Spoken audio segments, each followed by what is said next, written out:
let's go ahead and jump into it.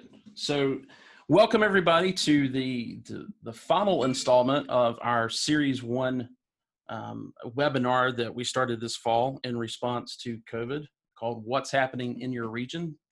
We started this back on May 13th, I believe, shortly as universities began to make their announcements. So it's been interesting to see how this webinar series has evolved and kind of changed with some of the answers. We've asked the same three questions to our own campus panel at each of these. And while there hasn't been a lot of change, it's been very interesting to see how throughout the country there are some variations to it, and what we're actually thinking about today versus what we were thinking about 3 months or 2 months ago. So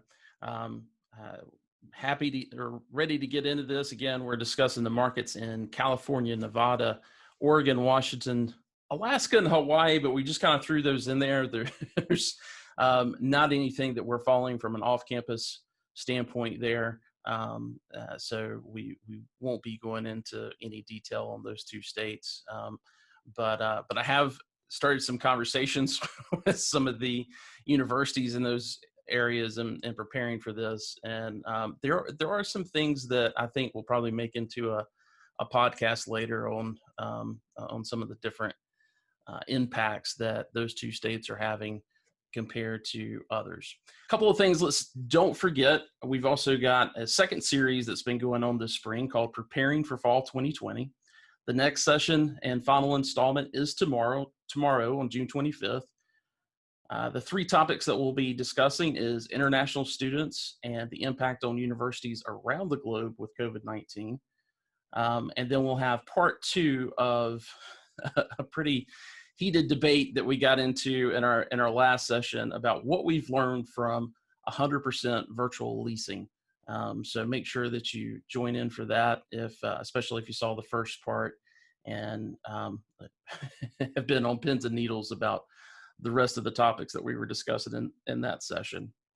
And then for our final session, we're actually going to move away from COVID-19 a little bit, and we're going to start talking about some other things that you need to be planning for, specifically housing directors and both on campus and off campus, when it comes to current diversity events and how they may impact student life this fall.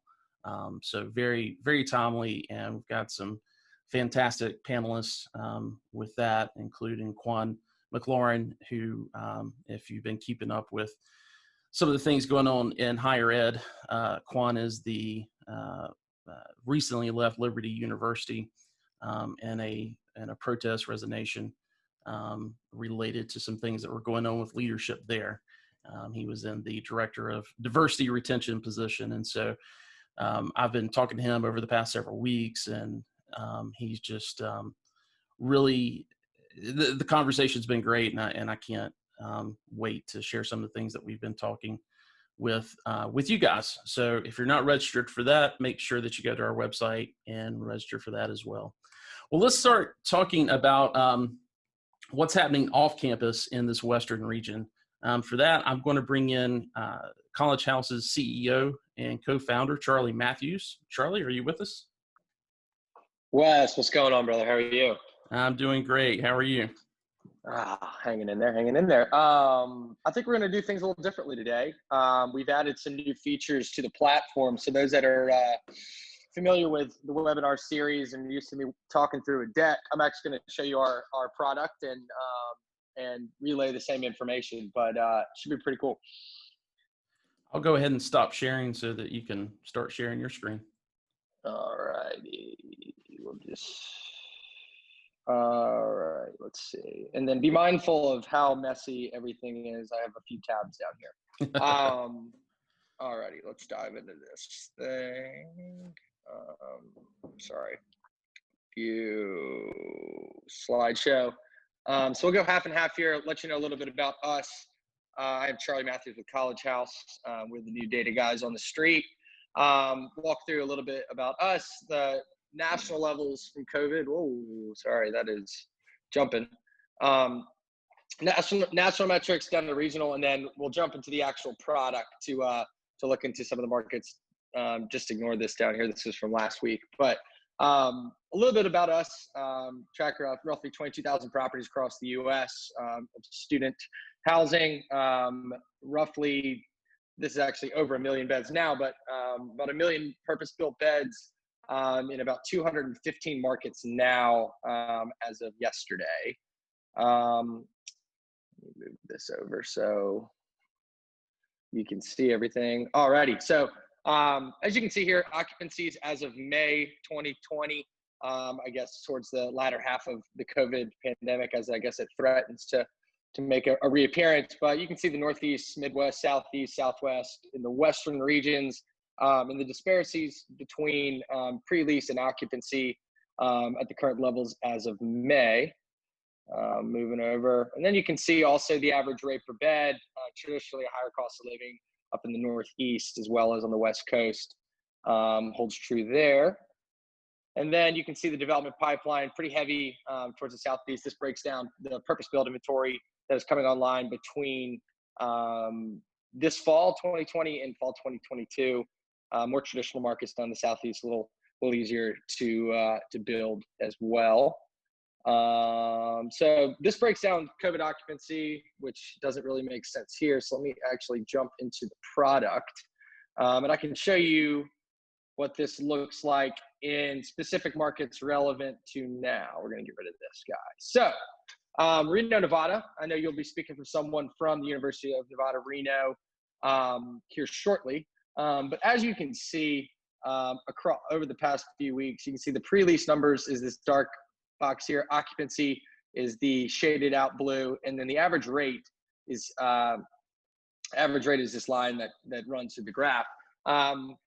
You can see when COVID kind of started, leasing velocity was relatively flat there in the beginning of March, and then started to pick up in the fall. I mean, in May, and then continually rising close to that market. I know there was Wes, correct me if I'm wrong. Was it a fire that one of those dorms had to be closed? Is that correct, or was it a gas leak, or one of the two? Yeah, there was an event that took off about 1,300 beds on campus. Yeah, and I know that a couple of the new developments are already master leased for fall 2020. Is that correct as well?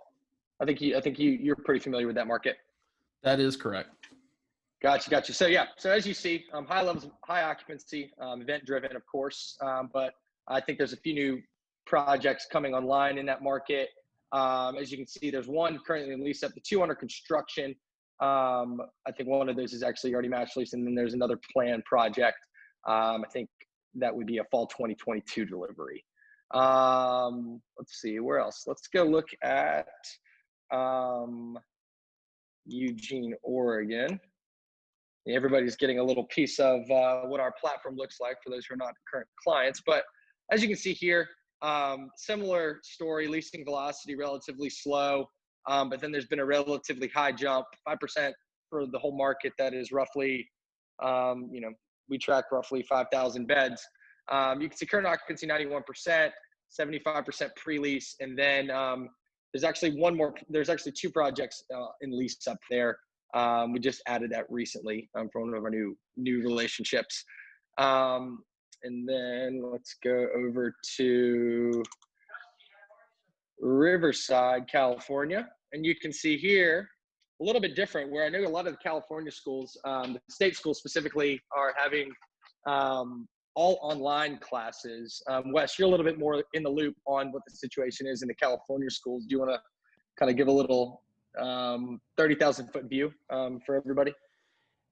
Well, yeah, I mean, Cal State system, basically we're kind of the first ones to announce that they would, and to large point, the only ones to really announce that they were intending to move forward with a first option of online first. And if and when things made sense for them to go in person, they would go in person, while the most of the other institutions are saying that they will go back to class with in-person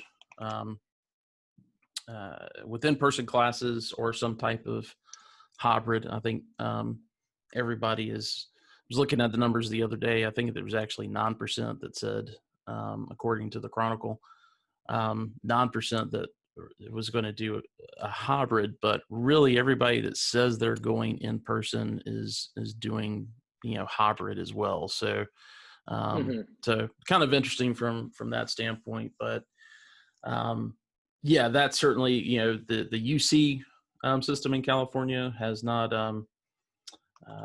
did not go that route. We'll be talking with one of our panelists who's very familiar with UC Santa Barbara, and we can get into a little bit more of the impacts that has caused. But yeah, hopefully that's what you're looking for. Yeah, it'll be interesting to see kind of what happens specifically. Let's see some more California schools through here. I think we've got some folks that I see from San Diego. So yeah, we got San Diego right here. So and again, I think this is kind of par for the course where if students are having the option, I know from what I've gathered and talking with actual students, everybody is doing everything they can to get back on campus, and that's specifically here in the Southeast. So it'd be interesting to see how that plays out from a start of semester here in the fall, from occupancy levels and leases signed. So everything here is for California. What we're looking at is not a lot of change from when everybody announced early March. And then you see, kind of event driven that they've jumped a little bit in the market, but with 4 schools tied to, or I think it's 3 schools that we track in San Diego, you can see that's 5% across the market distributed amongst 82,000 students for those schools. It's interesting to see what happens. I don't have as much intel as I probably should into what's going on in California, but from the off-campus market, you can see that, there's not a lot of confidence in going to campus, even with the first choice online. Gotcha. And I see a couple of attendees from Washington State as well. Pullman. Let's go over to Pullman. We actually added a few properties over there, but things are picking up, as you can see, from 47 up to 63%, and rates are actually increasing somewhat. We added a few new properties there this week, and you can see there's project and lease up, and then can't remember the name of the property that's coming 2022, but relatively high occupancy, 91%. So we'll see if they can edge close to that over the next couple of weeks. I know that they start maybe a week or two after most of the schools east of them. So, hoping for the best for everybody, but it's going to be interesting to see how the next few weeks play out as these decisions on campus get made about de-densification and everybody's contingency plans, and I'm sure everybody will keep their ear to the ground in those markets. Great. And then we've got someone that asked specifically about USC. I don't know that you can go in specifically to USC. In LA. We do not have that live yet. Go ahead. We do not have that live yet, but I have a lot of information. Whoever is asking about that, just feel free to shoot me an email, and I'll see what I can get you. Great. Okay. Anything else in these markets that or in this particular region that has stood out to you this year? There was a lot of development activity. I know, like in Davis, California specifically, as well as in Sacramento. It'll be interesting to see what happens from the capital market side, as well as from the enrollment side, how those projects play out. More so keeping an eye on the enrollment levels and what the universities do in preparation for contingency plans, whatnot. We'll kind of tell the tale, but I think the general consensus is minus in California, but in these other markets is people are still kind of waiting on these decisions and hoping to put as many kids on campus as they can before they start looking towards the off-campus market. Great. Well, thanks for sharing that. Yeah, I do versus the deck and you actually kind of going through and showing how the system works. I think that's helpful. Uh, if people want more information, and I know you've got some big announcements that are coming up. I'm not sure if you can talk about them yet, but if they want to get more information, where should they go? C Matthews at collegehouse.com. That's two T's and Matthews. Shoot me an email. I respond kind of awkwardly fast. So let me know if there's anything I can do for you. All right, great. I appreciate it, Charlie. And Absolutely, sir. we'll talk to you soon. All righty. Also, if you want any other information on Charlie's organization, you can also, if you're on Feed Loop, you can find his virtual booth in the exhibitor section as well. Let me switch back over and pull my keynote back up. Let me take a real quick second and just recognize our sponsor for this particular series, which is Safeware. Safeware works with universities to help insure their residents' personal property. I don't think Ryan Vaughn was able to join. Let me just go in really quick and see if he's able to jump on for just a second.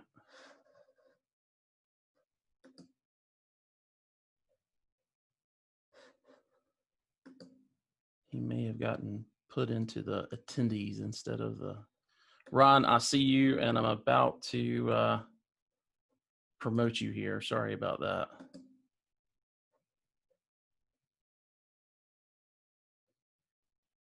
Ron, are you here with us? There he is. We just need you to hit mute or go off mute. Thank you. How are you guys doing? Give me 1 second. Let me close this window for a sec. I get all the great sun that pops through the window here. So, well, Ron, thanks again for sponsoring this series. And if you would, please give our audience a quick background on what Safeware does. yeah, no, thank you. So, hi, everyone. My name's Ryan Vaughn. I'm our Vice President of Business and Program Development at a company called Safeware. So what we do is we're a specialty risk insurer that sells technology insurance, renters insurance, and also works with a number of different folks in the college industry, roughly about 800 college bookstores that we work with that sell computers and sell our protection plans on those computers. But what I'm here to just briefly talk to you guys about today is a rather new venture that we've put together. We've teamed up with the largest specialty risk insurer in the market organization called Assurant. And Assurant has been around since 1892, and essentially they are kind of the de facto provider for renters insurance. So just recently we put together this relationship where we're co-targeting the whole university-owned housing space, so dorms, etc. And really the opportunity is a couple things. We want to help out mom and dad by not taking on their son or daughter onto their risk profile to leverage their homeowner's insurance. Rather than doing that, we'd prefer that they divert that risk and get a renter's policy through an organization like Safeware and our dorm defense program. Secondly, as a part of that, it's a huge benefit to the student and the parents because we provide anywhere in between $10,000 to $15,000 worth of personal property coverage for any of the belongings they might bring there to the school. And then the third benefit is really for the university. More recently, I've seen a lot of universities coming to us looking for ways to outsource the risk associated with student-caused damages. So for example, a student is building an electronic skateboard. And by the way, this is a true story. Building an electronic skateboard and the skateboard blows up in the room, causes fire damage. And now the university has to fork out about $100,000+ of smoke damage, fire damage, Not only that, but they've also got to figure out where they're going to put all the students that were affected by this and where they're going to put them up. So for our type of program, what we do is, again, we're helping, the parents by I guess, eliminating the need for them to add them to the homeowner's insurance policy.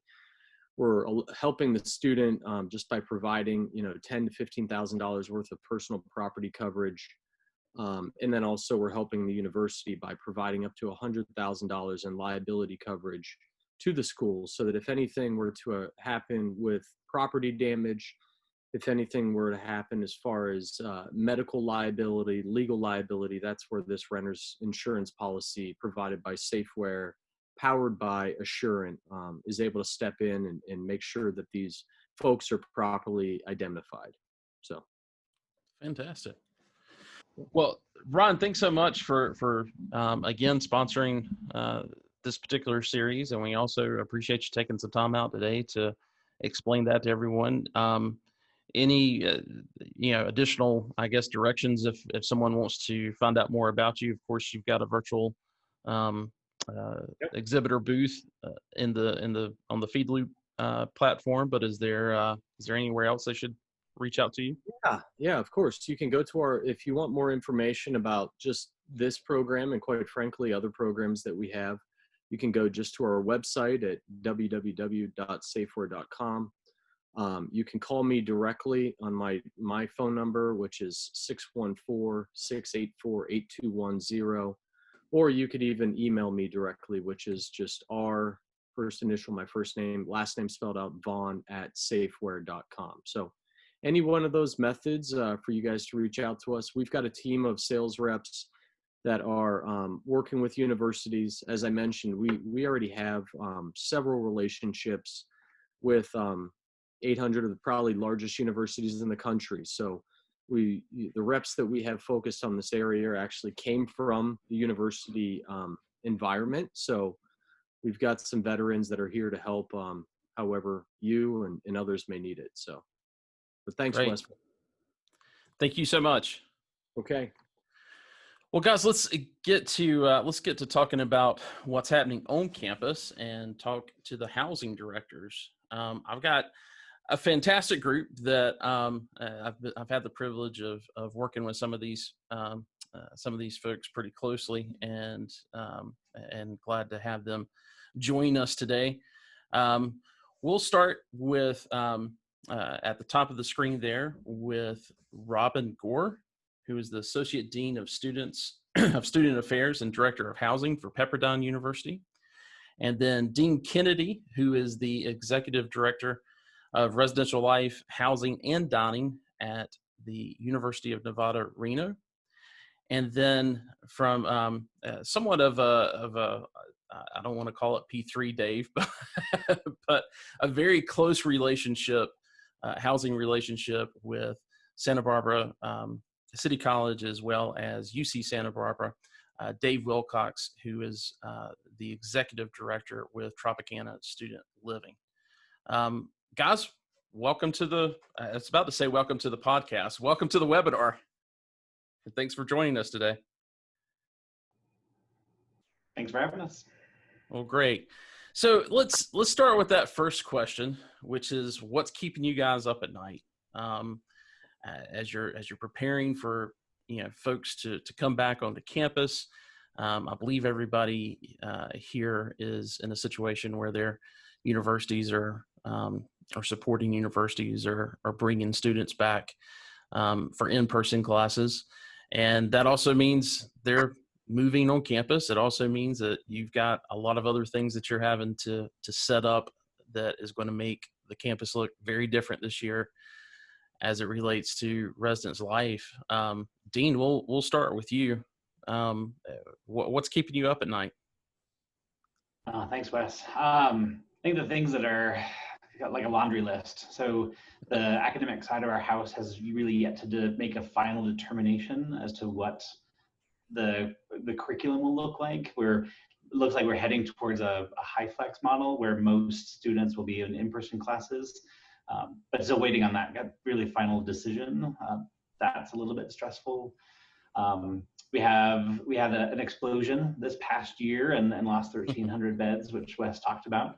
So we're partnering with 2 off-campus properties that are both under construction. So just the construction in this day and age, anything can happen from an earthquake to COVID. So that is a little bit stressful.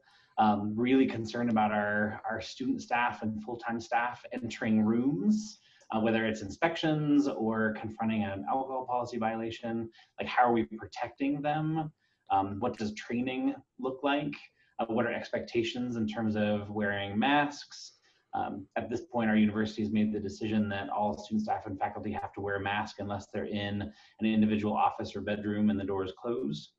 So how do we enforce that and provide a safe environment for students, and what does accountability look like? So that's probably about a third of the list, but I'll stop there and let Robin and Dave jump in. Yeah, Robin, let's go to you next. How are things? Pepperdine's a private university. You guys are able to kind of call your own shots to a certain extent. How are things going there? Sure. So we are in LA County, and we are still waiting upon LA County guidance as to when we can open officially. And so what's really causing stress for our systems is our international student populations. And I love that you guys have a webinar coming up soon about that as well. So we have both incoming international students. We have quite a few international students in our undergrad and graduate populations. And we do house our graduate students, some of them as well. And our sophomore students are actually the ones that participate in our study abroad program. So typically our sophomore students would be going abroad, but we are still waiting on those final decisions to see if they or who would be able to go abroad. And so I'm right at that cusp of trying to land our numbers correctly. We are all suite and apartment buildings, and so we are not de-densifying. We are planning to go with full occupancy, and so that can potentially create its own problems. We have a pretty robust outward-facing Q&A, and I think that's really helped head off a lot of stress and concerns and complaints of just telling students and families, like Dean said, if you're in your suite or you're in your apartment, that's your cohort. And you don't have to wear a mask in that group, and you can kind of let your hair down, so to speak, with that population. But one of the things that is honestly keeping me up is like, are we fooling ourselves? At what point will we see an outbreak? At what point will we not be able to handle the meal delivery to those quarantined students at a hotel? At what point will the university have to say we are sending students back? And so those are stress points that we'll do it when we get there, and hopefully we don't have to cross that bridge, but we are planning for best case scenario and worst case scenario. Great. Dave, you've got a little bit of a different situation. One, you're supporting 2 institutions, and then you've also, I know earlier in the year before COVID broke out, because Santa Barbara Community College is on, I think, a traditional semester basis, where UCSB is on a quarterly system. You guys were dedicating one property towards the city college students, and then another building for the others, which is the first time. I mean, there's a longstanding relationship between Tropicana and both of these schools. But I'm wondering, with COVID and everything that's happened with schedules, are you even able to do that? But before you answer that question, tell us what's just keeping you up at night.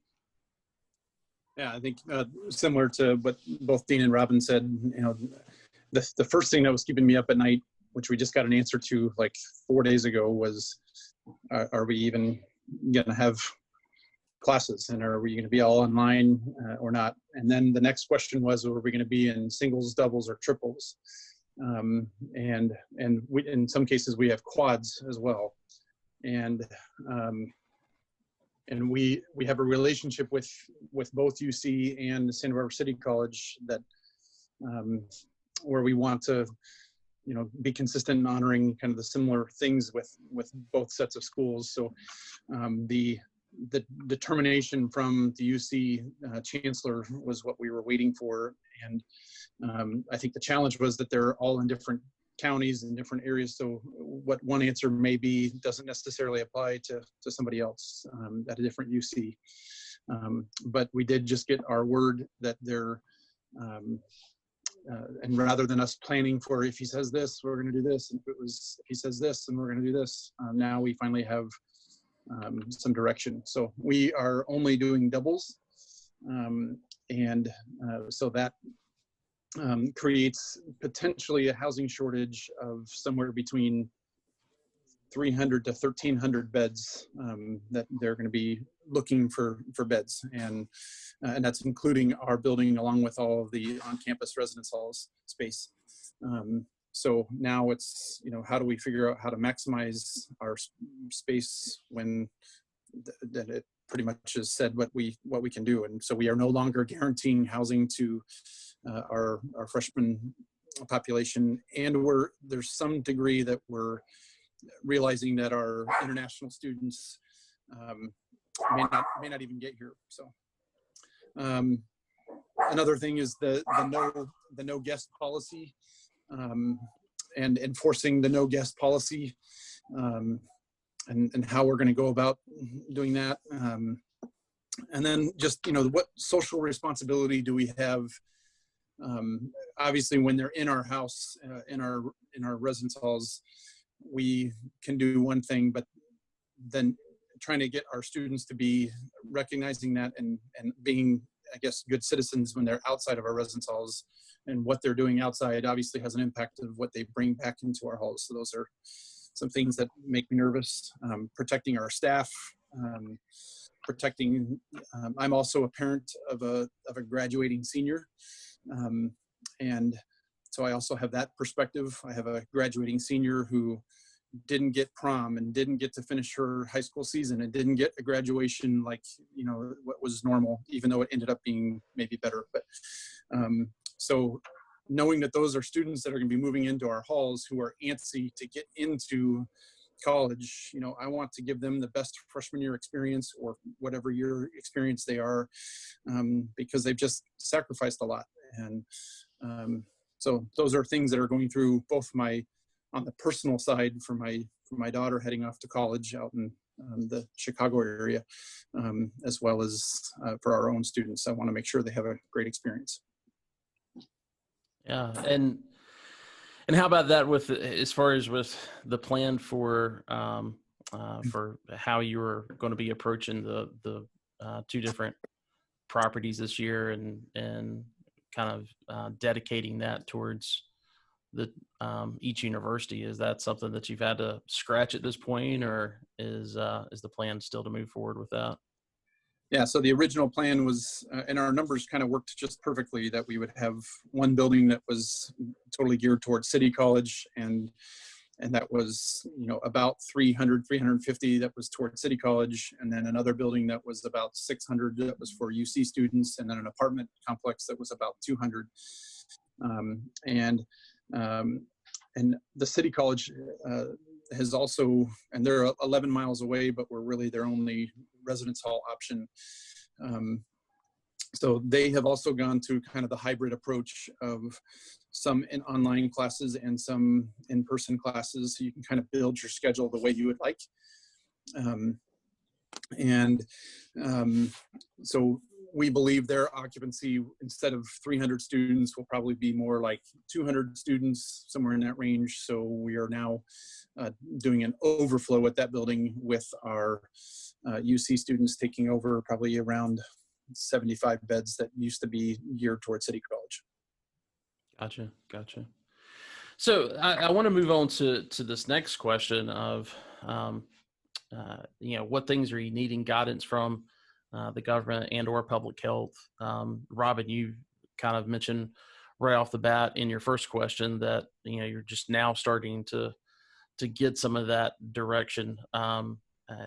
What else is it, be it from the state level or public health, or any of the other supporting organizations for housing officers?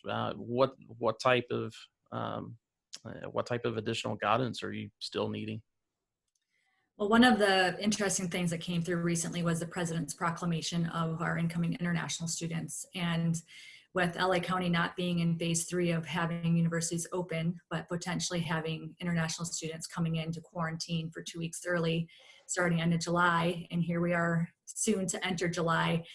That's a difficult space to navigate of, will they need to go directly to hotels? Can we quarantine them in our housing? At what point is it not, we're not open as a school, but maybe we are still allowed to quarantine students pre-start to school. So those are some things. We're still waiting for determinations on our student athletes to return as well. So some of that NCAA guidance and making sure that we can get our athletes here and practiced up and to the level of performance that they need to be. But first things first, right? We have to have the county allow us to even open up, and that goes to K-12 kids too. We don't know what our K-12 kids will even be doing this fall. So there's still a lot of unknowns, and we're seemingly quickly approaching the go dates, and it gets to a point of a lot of anxiety for our students and parents. So any answers would be great. Yeah, is there a point that you guys are just saying, look, if we don't know something by this date, we've got to delay? Well, we did push our calendar ahead 2 weeks because of the trends for when COVID would be spiking. And so we could push that back for sure. But I think we're still holding on to hope. We do have our upper administration meeting with LA County pretty consistently. And so I think we're heading in that direction. It just hasn't happened officially yet. Gotcha.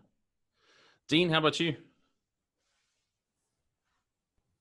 Yeah, so just typing some notes.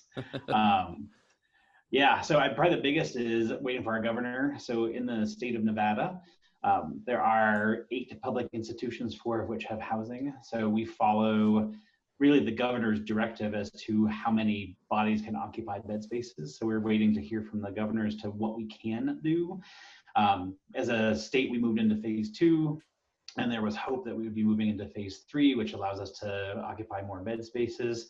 But with a pretty significant resurgence of COVID-19 in the Las Vegas area, we're not sure what the impact is going to be. So from a state perspective, it'd be helpful to know, are we moving forward as a state, or can we look at different geographic areas within the state? Because UNLV is talking about moving to all online classes because of this resurgence. So that has pretty significant implications for us if our governor wants like all of the institutions in the state to be the same. Other things, barriers in community bathrooms is something that has been, yes, install them, no, don't install them, yes, install them, no, don't install them for a while. We don't have very many buildings with community bathrooms, but if we have to head in that direction, that is going to take time and money to do that. One of our buildings is 7 floors with 2 bathrooms on each floor, so that's a pretty significant undertaking. A big one is HR policies and procedures, like what happens if a staff member is sick and doesn't have sick time? What are the parameters around a supervisor telling somebody, well, you're sick, you can't be here? So just waiting for direction from our human resources staff, and a decision like that has to be the same across all 8 institutions and likely within the states because of classified staff rules, because we're all state employees. So that's going to be a little bit tricky, similar to working with athletes. So just got an email this morning. There's an expectation that our housing provides housing for athletes who live off campus and a roommate has been tested positive for COVID and at a discounted rate. So I sent an email to my supervisor seeking some clarification for that. So what are expectations as a state institution? I know this has impacted some of the CSUs where they're actually housing community members in quarantine or self-isolating areas. At what point is the university going to be responsible if we have bed spaces that are designated for sick quarantine? Is there an expectation that we're housing other students that don't have a license agreement? What is, like, how we're getting money for those spaces because those students are using utilities? So that's a bit of a concern. And then the last thing, it would be really nice to have some kind of direction on testing. There's been conversation similar to the barriers. Do we test all students before they arrive on campus? For housing, what is the difference between a student who lives on campus and a student who lives off campus but is coming onto campus? Similar to what Dave was talking about with keeping people safe, and we can try to provide some parameters and structure for people in our buildings, but if they're floating around campus and interacting with people, with other students, faculty and staff who are sick, like what does that look like? How often do we test? Is testing required? What if people have specific reasons for not submitting to testing?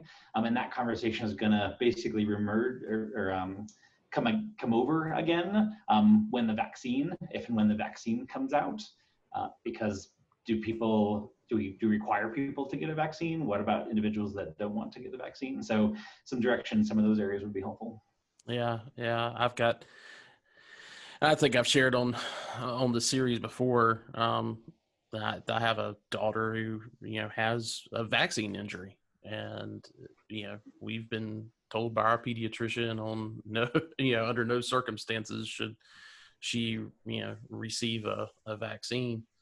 And I mean that's one of the things of how how do you even, if she was, fortunately, I mean, she's just going into high school this year. If she was going into college this year, we would probably just be looking for an online option for her. So that's very interesting. You mentioned quarantine.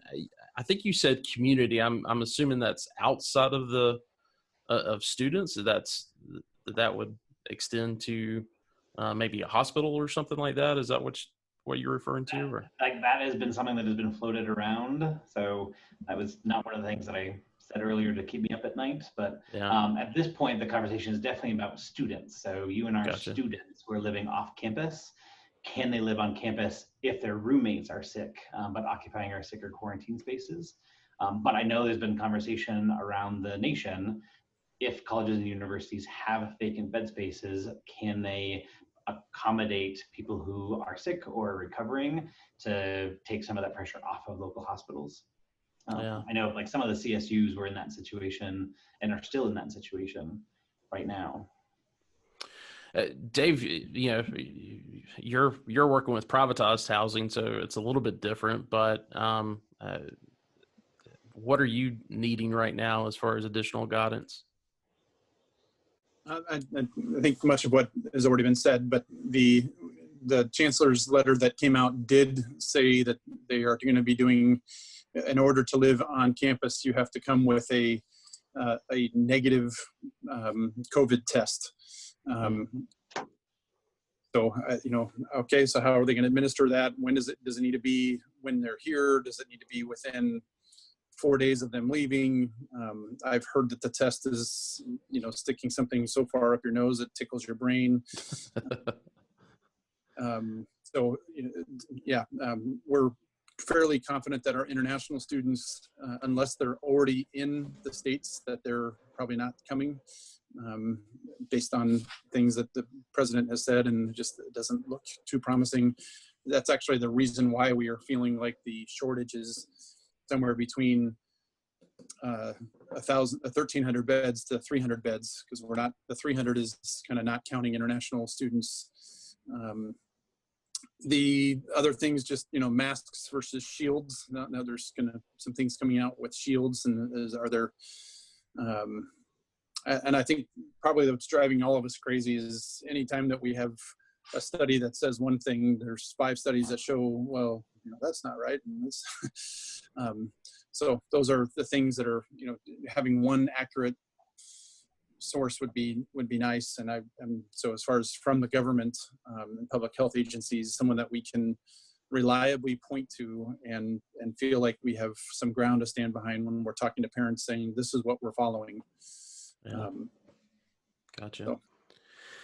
So let's go to this third question, and that's the question on enrollment. What are you guys hearing from your institution, as well as as well as some of your neighboring institutions on how this is impacting enrollment? uh, obviously with Cal State system, making their announcement, I'm wondering, are you guys seeing, a surgence from California residents, either going into, obviously Dave, with you being in the UC system, wondering if there's at the UC system seeing, um, uh, a bigger enrollment this year at some of those campuses. And then, even Dean, I know you and I have talked a little bit about that in the past as well. But Dave, let's start with you on that, and then we'll go to, because I know both you and Dean have another meeting to get to here at the top of the hour. So if you want to take that, and then we can hand it off to Dean. Sure. So for ours, we luckily with our news coming out about 4 or 5 days ago, we are now sending a letter out to, and when I say we, I'm saying UCSB is sending out communication to every one of their residents saying, okay, now that you know what the chancellor has put out there, we want to know, are you still interested in housing? So we have until June 30th, the students have to respond to that. And as we know, we'll get 80% response rate, and then we have to go hunt down the other 20%, hoping to get some feel for them on what they're looking to do. And we've talked through, do we have an opt-in, where if we are trying to reach you, and if we don't hear from you, it's we're assuming you don't want housing, or we're assuming you do want housing. Obviously, it's maybe safer to do that. We're assuming you're not having housing unless you get in touch with us. Obviously, both of those present problems, and we're walking through what that means right now. So that's the city college is totally different for us, because that's and ironically, if the Cal State systems, if they are going to online, if I'm a parent, am I going to pay the high rates of a UC system or Cal State system versus doing a local community college? So I think their numbers are somewhat spiking.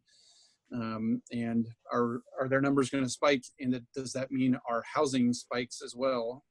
Obviously, if you're really trying to save money, then it may be, I'm going to stay at home and do this and not go to a college residence hall, but then they're missing out on that experience. So that, those are the things that we're hearing. When you ask about neighboring colleges, I've heard of other universities doing being normal until Thanksgiving, and then doing remote for 2 weeks or 3 weeks, so that they don't have tons of travel going back and forth. And I thought there was some interest that was interesting, to reduce, and that may be helping, a lot of our older population, grandparents, that, and obviously just bringing back stuff. So I have not heard that with our UC system or Santa Barbara City College, but I've heard that with neighboring schools. Dean?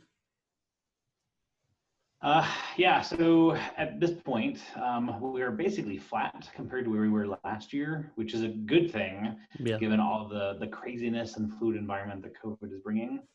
Some of the things that we're having conversations with admissions, the recruiters, folks that are on the road, is how do we get as much confirmation into students' hands as possible? And having that conversation, I just met with our, so the other 3 institutions in the state that have housing. So what is it? Nevada State College, Great Basin, and UNLV are the 4 institutions. So we compare notes every 2 weeks or so.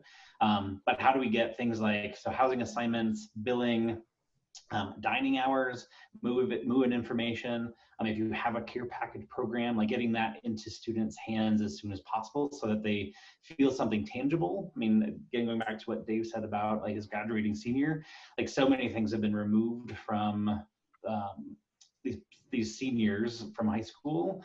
Like how can we give them some kind of tangible experience that this is going, like the college experience is going to happen, like whether it's hybrid or if students are able to live on campus.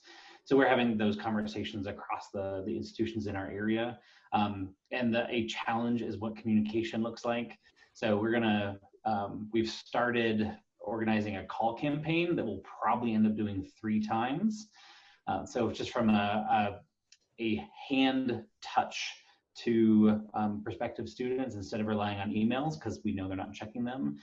So we're mobilizing our staff, and some of our peer institutions are doing that as well to basically just help students feel like they're part of our university and our housing system, like throughout the course of the summer, and following up on them, like have they made their prepayments, have they signed up for move-in time, that kind of thing. So we're all doing that. For us in Nevada, the UNLV and UNR are the two biggest institutions, and the other 6, from what I understand, I've only been here for a couple months, but take a lot of their lead from the decisions that we make, which going back to my earlier point with UNLV moving to online, potentially moving to online classes, that could have a ripple effect across like our other institutions. So we're just trying to connect with each other. We have a standing appointment every 2 weeks, just so we can compare notes and make sure we're as close to on the same page as possible. And by the way, Dean, it's been 4 months now. I know it's going by really quick, but it's been 4 months now. Robin, how about yourself? How are things going with enrollment, and what are you hearing with neighboring institutions? Sure. So for enrollment, we are high for our first year incoming class. So we're at about 103% enrollment. And we did survey out to students this summer before we were making decisions on the hybrid or online. And our student population has said, we will not pay the high price that Pepperdine is if you are not on ground in the fall. Yeah. And so we've heard that from a number of higher cost institutions that students are they're paying for the experience, for us, the view as well. And if you go online, it's not the same experience. I'm going to go to a community college, take a gap year, et cetera. And so I too am on a couple of bi-weekly Zoom meetings with some small institutions in LA County, and then also just the whole group in LA County. And we're not really seeing too much of a decline in enrollment. I think there's a lot of hope, a lot of students wanting to get out of the house and have some normalcy, parents wanting their students to go back to school. And so I think that's good. And the reality is we'll see what this all looks like in a short while. But as far as the enrollment or occupancy, there's not much decline. So right now we're hovering at about 96% on-campus occupancy. And I expect with needing to house our students who are planning to do international programs that just won't be able to, that to be around 98, 99% going into the fall. So that's quite high. Even with our international students, they put out an email yesterday saying today's the last day to get reimbursement if you are not interested. And they only had an additional 50 students pull out of hoping to go internationally this fall. And so I think there's just a lot of people being very hopeful that things will get better quickly, or even our international students, likewise, we've been trying to track down, are you still coming? Like Dean was saying, and that's so difficult because when they indicate on their forms, yes, I still intend to come. That's what they're saying. There's still an intention to come. So that makes it very difficult to figure out what will the fall actually look like. It just talking about international students, and we've got a big session on that tomorrow, and I'll ask this one last question, and hopefully Dave and Dean, you can stay on for it, but today the kind of New England, New York states, New York, Connecticut, and New Jersey, actually, I believe, put in a quarantine for anybody coming in from from the states that are currently experiencing a explosion of this stuff. North Carolina and South Carolina, where I'm at, is one of those states. Dean, Nevada, I believe, was one of them as well. If you go to New York, or to those 3 states, you've got to quarantine for 3 weeks, which is, similar to what happened, kind of during the first wave of this, with folks coming out of New York. Are you guys thinking about that as well? If your state's put in something like that for students coming from other hotspots, be it internationally or, from another state? I can just jump in real quick and say, I know that on UCSB side, they're planning what normally was a 2-day opening. They're planning a 17-day opening. And the idea with that was, and they're charging the same rate, they're giving food. They're not charging for those extra 17 days. And that's partially, residence halls that have elevators. They're trying to have everything be self check-in, but so just timing wise, they may need that in order to have time slots for everyone to come in and do their check-in. But the other part, the other thought was that 17 days would allow for some quarantine if need 14-day be. quarantine too. Yeah, Interesting. they do on campus faculty club, which they're closing down, and that will be the reserved area for quarantining if they need to for the whole semester. So that they're using that facility for that. But so that may be how they're choosing to use that 17 days, that we move them there for that time and then move them to their assigned residence hall space.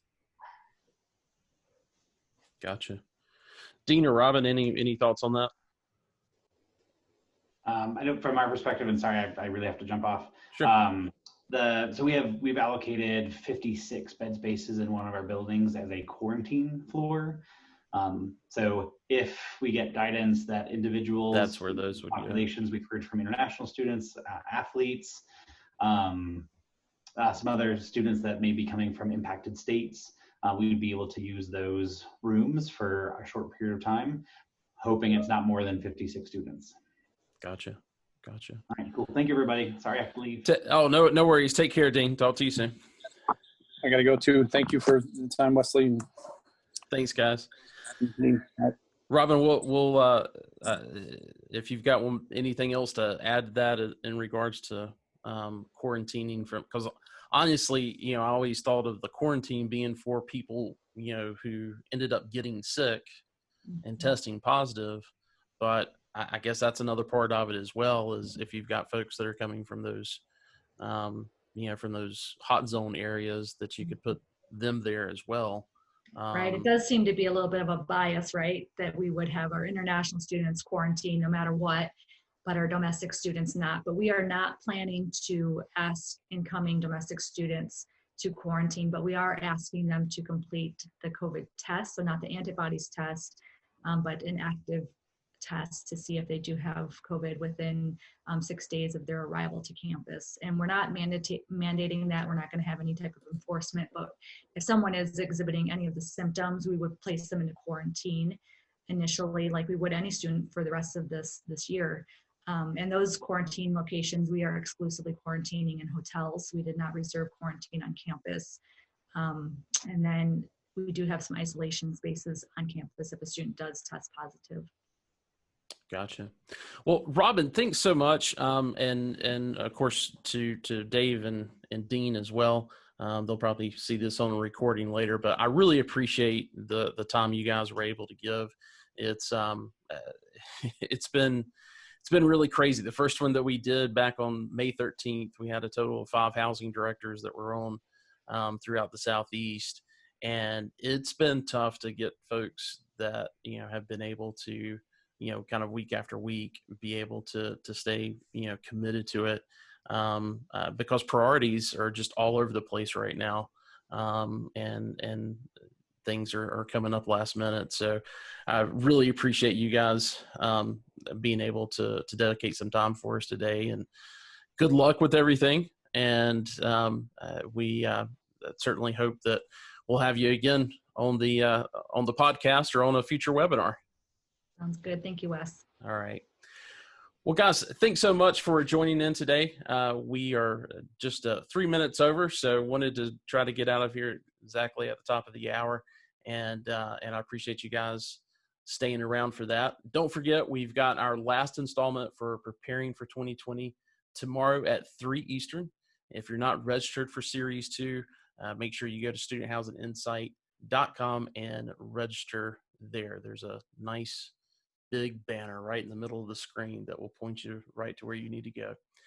Thanks so much, everyone, and we'll talk soon.